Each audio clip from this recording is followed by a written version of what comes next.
স্বাগত দীপ্ত সংবাদে আপনাদের সাথে আছি আমি আনোয়ারুল আলম। শুরুতেই জানাবো সংবাদ শিরোনাম। রংপুর নগরের কেন্দ্রীয় ঈদগাহ মাঠে তারেক রহমানের অপেক্ষায় হাজার হাজার মানুষ। সারা দেশে জামায়াতে ইসলামীর গণজোয়ার শুরু হয়েছে, লক্ষ্মীপুরে দাবি শফিকুরের। মানুষ বুঝতে পেরেছে, তাই সারা বাংলা এখন বাঁধ ভাঙ্গা জোয়ার শুরু হয়েছে ন্যায় এবং ইনসাফের পক্ষে। জুলাই সনদ বাস্তবায়নে স্বাধীন কমিশন গঠন সহ ৩৬ দফা নির্বাচনী ইশতেহার এনসিপির।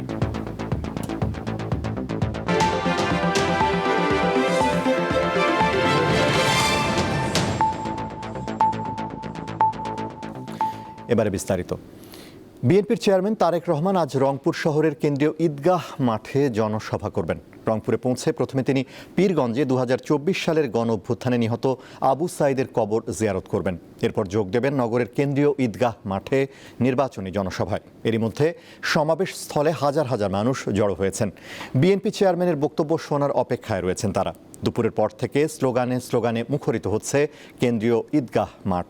তারেক রহমানের নির্বাচনী জনসভা ঘিরে জোরদার করা হয়েছে নিরাপত্তা।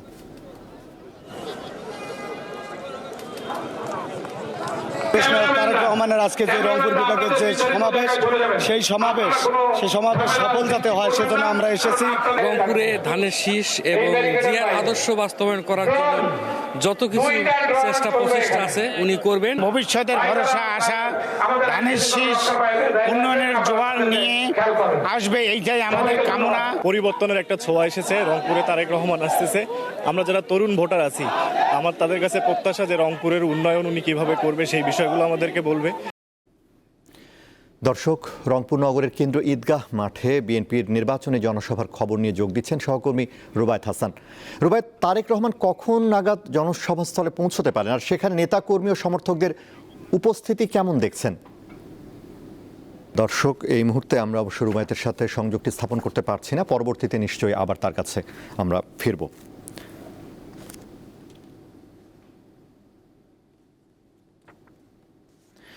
জামায়াতে ইসলামীর আমির শফিকুর রহমান বলেছেন, সারা দেশে তার দলের গণজোয়ার শুরু হয়েছে। ১২ ফেব্রুয়ারি সেটি প্রতিফলিত হবে। আজ লক্ষ্মীপুরে নির্বাচনী জনসভায় তিনি কথা বলেন। জামায়াতে ইসলামীর আমির আরও বলেন, তাদের বিদেশি বন্ধু থাকবে, কিন্তু কারো প্রভুত্ব বা আধিপত্য মানা হবে না। জামায়াত ক্ষমতায় গেলে নারীদের অধিকার এবং ঘরে ও কর্মস্থলে নিরাপত্তা নিশ্চিত করা হবে বলে জানান শফিকুর রহমান। বলেন, জামায়াতে ইসলামী সব ধর্ম বর্ণের মানুষের অধিকার নিশ্চিত করবে। যারা চুরি করে বিদেশে টাকা পাচার করেছে সে টাকা ফিরিয়ে আনা হবে। ইসলামকে, ইসলামী আন্দোলনকে বসার ব্যবস্থা করে দেন। আমরা কারো উপর থেকে কোনো প্রতিশোধ নেব না। আমরা আমাদের কথা আলহামদুলিল্লাহ রক্ষা করেছি। ক্ষমতায় যাওয়ার আগে দেশের জনগণ যাদের হাতে নিরাপদ নয়, ক্ষমতায় যাওয়ার পরে আরো বেশি ঝুঁকিপূর্ণ হয়ে পড়বে জনগণের জীবন।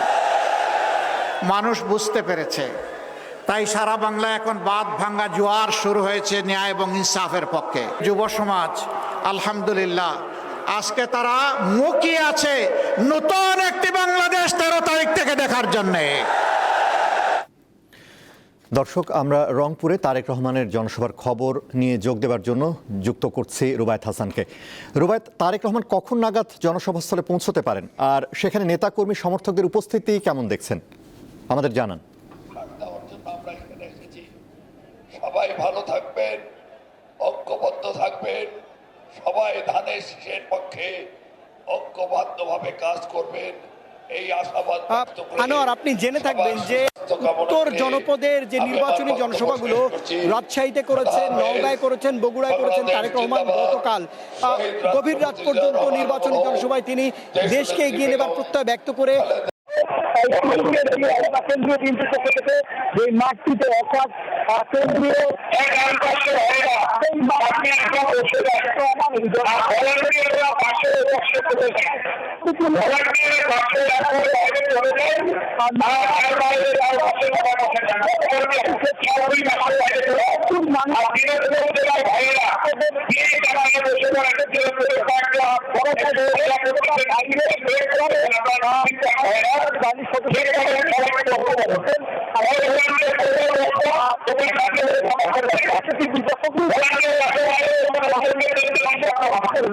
ধানের শীষ তবে বলা যায় ধানের শীষ প্রতীকে তারা রয়েছেন। তবে বলা যায় এই জনপদের মানুষের যে উচ্ছ্বাস উন্মাদনা, 22 বছর পর তারা এই দলটির শীর্ষ নেতৃত্ব বা কাণ্ডারিকে দেখছেন, সেই উচ্ছ্বাস উদ্দীপনা দেখা যাচ্ছে সকাল থেকেই। যেহেতু আজকে শুক্রবার, জুমার নামাজের পর থেকেই এই পুরো ঈদগাহ কালেক্টরেট ঈদগাহ মাঠটি কানায় পরিপূর্ণ হয়ে গেছে।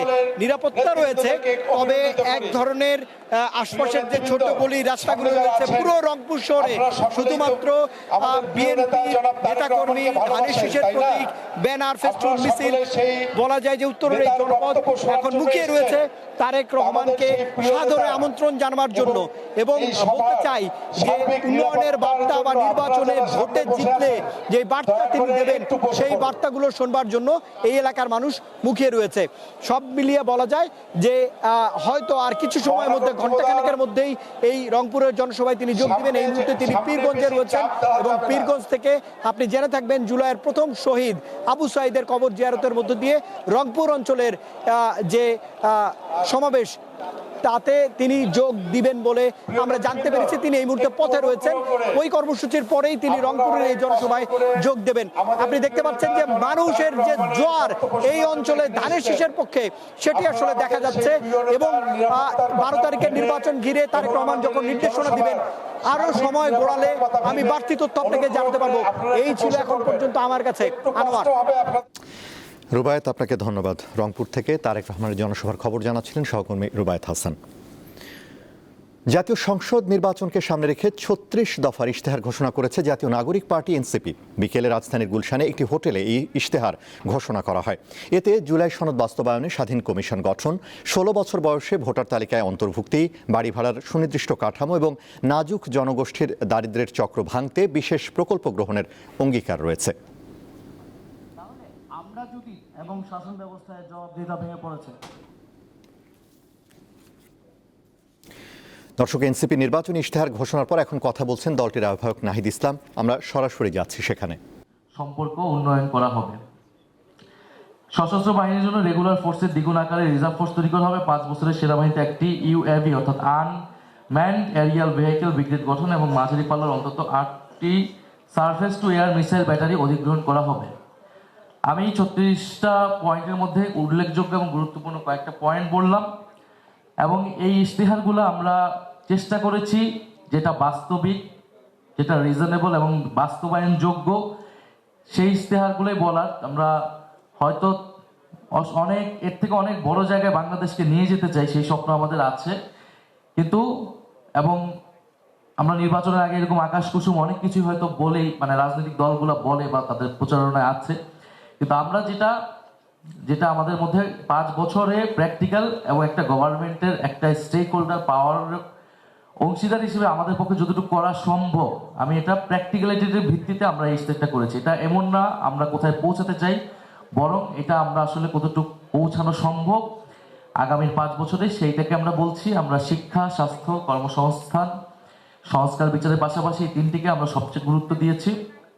এবং আমাদের যেই জোট, সেই জোটের সাথে আমরা এই সমন্বয় করব। এই ইশতেহার আমরা পরবর্তীতে যদি সরকার গঠনের সুযোগ হয় এবং আমাদের এই যে বেসিক যে প্রিন্সিপালগুলো আছে সেই প্রিন্সিপালগুলোকে আমরা অটুট রেখেই আমরা কিন্তু এই জোটে থাকবো। এই জোটটা এই কারণে একটা আন্ডারস্ট্যান্ডিং নির্বাচনী সমঝোতার পর্যায়ে রয়েছে এবং আমরা জনগণের কাছে প্রতিশ্রুতিবদ্ধ যে বাংলাদেশের মানুষ পরিবর্তন চায়, নতুন রাজনীতি, বাংলাদেশের মানুষ তার জীবনের পরিবর্তন দেখতে চায়। এত বড় গণ অভ্যুত্থান, সেই গণ অভ্যুত্থান কিন্তু এখনো ব্যক্তির জীবনের সব সুফলটা আসে নাই। এবারে কেওয়াই স্টিল চট্টগ্রাম সংবাদ।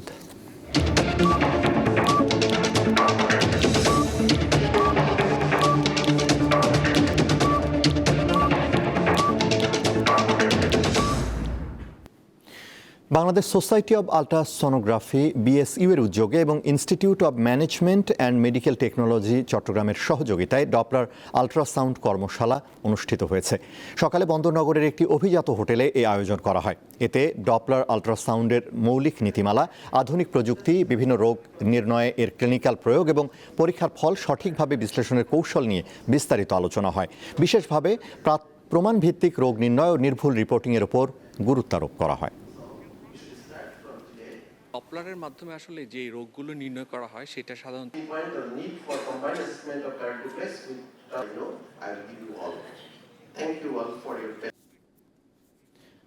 আন্তর্জাতিক ভারত অধ্যুষিত জম্মু কাশ্মীরের কিস্তোয়ারে সন্ত্রাস বিরোধী অভিযান শুরু করেছে দেশটির নিরাপত্তা বাহিনী। ওই এলাকায় ইন্টারনেট পরিষেবা বন্ধ করে দেওয়া হয়েছে। ভারতীয় গণমাধ্যম জানায় সেখানকার সিংপোড়া ও নাইদগাম সহ আশপাশের গ্রামে তল্লাশি চালানো হচ্ছে। পাকিস্তানি জঙ্গি গোষ্ঠী জৈশ ই মোহাম্মদের বিরুদ্ধে এই অভিযান পরিচালনা করা হচ্ছে বলে খবর দিয়েছে ভারতীয় গণমাধ্যম। এর আগে গত সপ্তাহে জম্মু কাশ্মীরের কাঠুয়া জেলায় নিরাপত্তা বাহিনীর সঙ্গে বন্দুকযুদ্ধে জৈশ ই মোহাম্মদের এক পাকিস্তানি জঙ্গি নিহত হয়। এদিকে উত্তর কাশ্মীরের কেরান সেক্টরের আকাশে পাকিস্তানি ড্রোন উড়তে দেখা গেছে, তবে ভারতীয় সেনাবাহিনী গুলি চালালে ড্রোনগুলো পিছনে সরে যায়।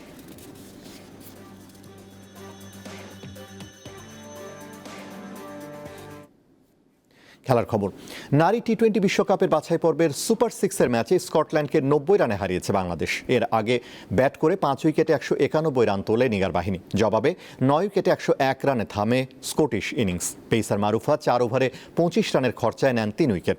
বাংলাদেশের ইনিংসে অধিনায়ক নিগার সুলতানা মাত্র 35 বলে 56 রানে অপরাজিত থাকেন। গ্রুপ পর্বে 4 জয় ও সুপার সিক্সে 2 জয় মিলিয়ে বিশ্বকাপ বাছাই পর্বে এ নিয়ে টানা 6 ম্যাচ জিতলেন বাংলাদেশের মেয়েরা। তবে এরই মধ্যে মূল পর্বের খেলা নিশ্চিত হয়েছে লাল সবুজের।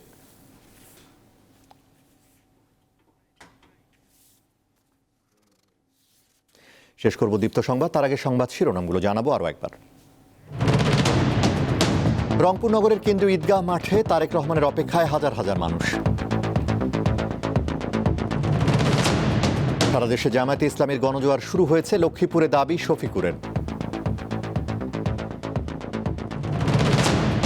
জুলাই সনদ বাস্তবায়নে স্বাধীন কমিশন গঠন সহ 36 দফা নির্বাচনী ইশতেহার এনসিপির।